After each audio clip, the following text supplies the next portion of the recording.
5 years ago, I was in a cramped Bronx apartment, watching my ceiling crack, hearing sirens at night, and wondering if this was it for me.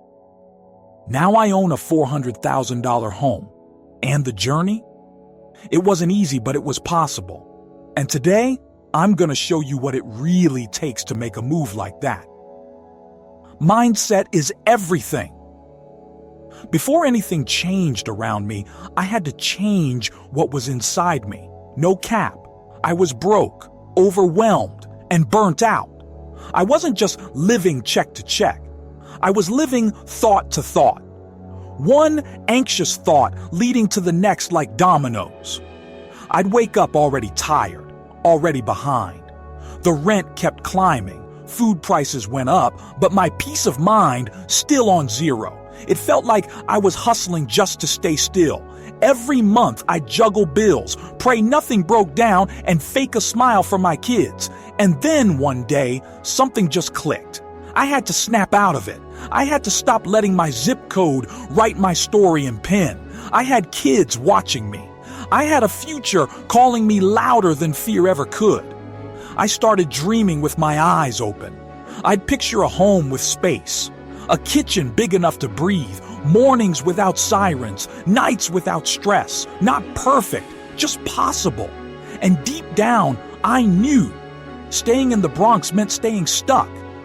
I respected where I came from, but I couldn't grow in the same soil that once held me down. You can't build a mansion in a mindset of lack. That was the first hard truth I had to swallow.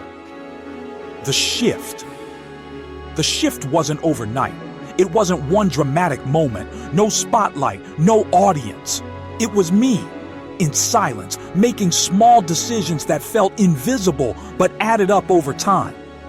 It was tiny, unglamorous wins stacked like bricks, choosing tuna fish over takeout, skipping the new shoes to pay down debt, logging into my bank account even when I didn't want to see the number. It started with small moves, cutting down expenses, paying myself first, building credit slow and steady. I became obsessed with every dollar. I tracked them like they were little soldiers with a mission. I cut Netflix, paused the gym membership, cooked at home, found joy in simple things. I told myself, this isn't forever, this is for freedom. I still laughed with my kids. We still made pizza from scratch on Fridays, had dance battles in the living room, celebrated tiny wins like they were holidays. But everything I did, every swipe, every nah, not today, every dollar earned on side gigs or flipping things online, passed through one filter. Does this move me closer to the life I want? I repeated that question like a prayer. When my girls asked for a new doll, I said, let's check Facebook Marketplace. When friends wanted to hit the club, I'd ask, will this set me back or move me forward? I wasn't living tight out of fear. I was living with focus, planning to escape. Once I started seeing a little money stack, I didn't blow it. I didn't let the extra 100 make me feel rich. I let it remind me I was getting closer. That's when I got obsessed, not just curious, obsessed. I started researching hard. Where can I go? What states offer the most for families like mine? What's the real cost of living when you factor in groceries, gas, housing, peace of mind? Can I work remote? Can I transfer jobs? Will my kids be safe? What's the school system like? What's the crime rate after dark? I didn't just dream, I documented. I built color-coded spreadsheets. I binged real estate YouTubers at midnight. I joined Facebook groups in cities I'd never stepped foot in. I read zoning laws, city budgets, water bills. I basically became my own real estate agent, financial advisor, and life coach. Because this wasn't just a move. This was a jailbreak, a full-on prison break from generational survival mode. I kept everything I found. I saved links, screenshotted listings, downloaded relocation guides. I built my own system, a blueprint, and I followed it with tunnel vision.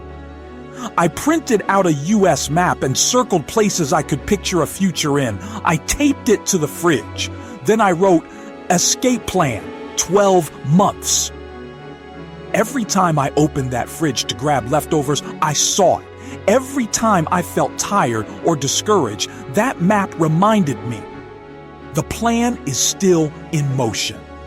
No more sleepwalking through survival. I was wide awake, alert, intentional. I wasn't just planning to move, I was planning to transform. The breakthrough. The moment I signed the papers on that first house, everything changed. Not just where I lived, but how I thought, how I moved, how I carried myself. Man, it was surreal. I held those keys and it felt like I unlocked my whole life. It wasn't just a house. It was proof. Proof that I wasn't stuck, that I had a say in how my story played out. I wasn't just a renter anymore. I was an owner. I was a builder, a provider. I looked around and realized this was mine. Every creaky stair, every uneven tile, every room that needed paint. But let me tell you, owning ain't no fairy tale. The bills hit different. The responsibilities hit harder. I had to fix a leak the first week. My heater broke the first winter. My water bill made me do a double take. The Wi-Fi went out, and my kids almost staged a protest in the living room. There were nights I sat up doing math in my head, trying to figure out how to make it stretch, but I stayed locked in. Because every time it got hard, I remembered what I left behind. I remembered the nights when gunshots were my lullaby. I remembered crying in silence while my kids slept next to me on a futon. I remembered those moments when I whispered, "One day," to myself. And now realizing that day was finally here. Breakthroughs don't come easy. They come earned. And this one?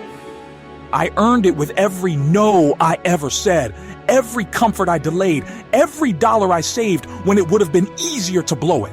That house? It wasn't just shelter. It was a symbol. I didn't just change my address.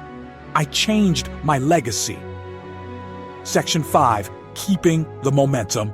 The biggest key? I didn't get comfortable just because I made it out. That was just the beginning. See, a lot of folks think the win is buying the house, but the real win is what you do after that. I used every dollar with purpose. I refinanced when the numbers made sense. I learned about equity, interest rates, tax breaks, stuff nobody ever taught me in school, but I made it my business to understand. Every move I made was about expansion, not flexing, not showing off, but building something that lasts. Because once you start building equity, not just in your home, but in yourself, the whole game flips. You're not playing defense anymore. You're not reacting to life. You're directing it. I didn't just buy a house. I bought leverage. I bought freedom. And with that momentum, I kept going. I didn't stop with one property. I kept learning, kept stacking, kept leveling up. Comfort never built empires. Discipline did.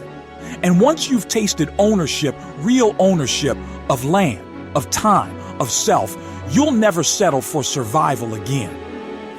This isn't about money. This is about movement, from struggle to stability, from noise to peace, from surviving to choosing how you live. I won't give it all away here, but if you're really about that move, there's a link below. Start there. Subscribe to MRU Unchained, like this video, and share this with someone stuck in survival mode. You don't need permission to change your life. You just need direction.